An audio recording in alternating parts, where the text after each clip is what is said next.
అరే మామ స్టోరీ అయిపోయిందా? అయిందిరా, ఒకసారి చెప్తా విను.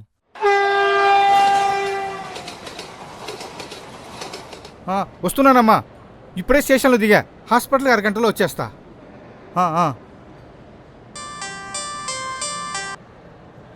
హలో హలో సార్, మేము బ్యాంక్ నుంచి మాట్లాడుతున్నాం. చెప్పండి సార్, మీరు ఇంకా మీ అకౌంట్కి కేవైసీ అప్డేట్ చేయలేదు. మీరు ఒకసారి బ్యాంక్కి రావాల్సి ఉంటుంది. అంతవరకు మీ అకౌంట్ బ్లాక్లో ఉంటుంది. ఇప్పుడు ఎట్లొస్తానయ్యా? హాస్పిటల్ పని మీద హైదరాబాద్ వచ్చినా. అయితే మీ ఫోన్కు లింక్ పంపిస్తున్నా, అది ఓపెన్ చేసి అప్డేట్ చేయండి సార్, సరిపోతుంది.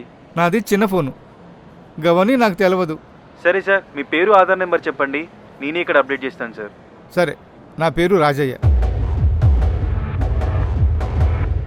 సార్, మీకు ఓటీపీ వచ్చింది చెప్పండి సార్.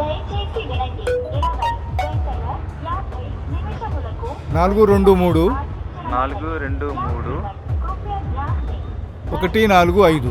145.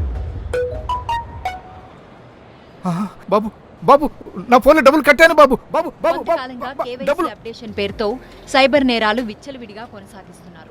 అలాంటి ఈమెయిల్, SMS, ఫోన్ కాల్స్ వంటివి వస్తాయి. వాటిపై జాగ్రత్తగా ఉండాలని సూచించింది.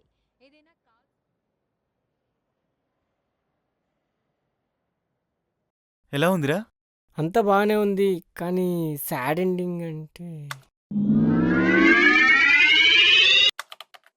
హలో సార్, మేము బ్యాంక్ నుంచి మాట్లాడుతున్నాం. కేవైసీ సబ్మిట్ చేయడానికి మీకు ఓటీపీ వస్తుంది. దయచేసి వినండి. 423 14. సార్, ఇంకొక నెంబర్ ఉంటుంది. కొంతకాలంగా కేవైసీ అప్డేషన్ పేరుతో సైబర్ నేరాలు విచ్చలవిడిగా కొనసాగిస్తున్నారు. హలో సార్, సార్ ఇంకొక number. Email, sir, SMS, phone hello calls వంటివి సార్. వస్తాయి.